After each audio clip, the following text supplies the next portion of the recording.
Hello' everyone, কি খবৰ আপোনালোকৰ? নিশ্চয় সকলোৰে ভাল নহয়নে? যদিহে মোৰ ভিডিঅ'টো কোনোবাই নতুনকৈ চাই আছে তেনে আশা কৰিছোঁ যে আপোনালোকে মোৰ চেনেলটো ছাবস্ক্ৰাইব কৰি দিব, লগতে কমেণ্ট এটা দি জনাব যে মোৰ কেকৰ ডিজাইনটো আজি কেনে হৈছে। আজি কেকটো কাষ্টমাইজ কৰিছিলে আমাৰ গাঁৱৰে বৌ এজনী, মানে আমাৰ ঘৰৰ কাষৰে বৌজনীয়ে মোক ফণ্ডেণ্টত বনাবলৈ কৈছিলে।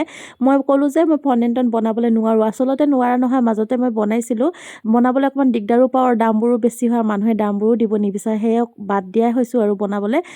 বাদ দিয়া মানে বজাম ভাবিছোঁ মাজে মাজে, আৰু আনি থোৱা নাছিল বাবে মই বৌক ক'লোঁ আপোনাক যদি ফণ্ডেণ্টত লাগে আপুনি বেলেগত লৈ ল'ব। পিছত বৌয়ে ক'লে যে মোক নাই তোমাৰ পৰা ল'ম, তুমি যেনেকৈ পাৰা তেনেকৈ বনাই দিয়া। তাৰপিছতে মই অনলাইনৰ পৰা এনেকৈ ওলাই লৈ আহিলোঁ ষ্টিকাৰ এটা, আৰু লগতে মোৰ তাত বলছ আছিলে, বলছবোৰ ইউজ কৰি মই প্লাষ্টিকৰ বলছবোৰ ইউজ কৰি এনেকৈ বনাই দিলোঁ।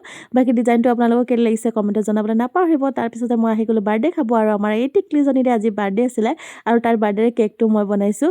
দেখিছেনে ইমান মৰম লগা, আৰু একেবাৰে হিমন্ত মামাৰ হাঁহি দিয়ে তাই, আৰু ইমান ধুনীয়া লাগিছে। কেকৰ সৈতে কাপোৰযোৰো মিলি গৈছে, কাপোৰযোৰ কিন্তু মিলাই লোৱা নাছিল, কিন্তু হঠাৎ মিলি গ'ল, ভালো লাগিল মোৰো। কেকটো খোৱাৰ পাছত সকলোৱে ক'লে টেষ্টি হৈছে আৰু ডিজাইনটোও ভাল লগা বুলি, মোৰো বেছি ভাল লাগিল। আজিলৈ বাই, আকৌ লগ পাম।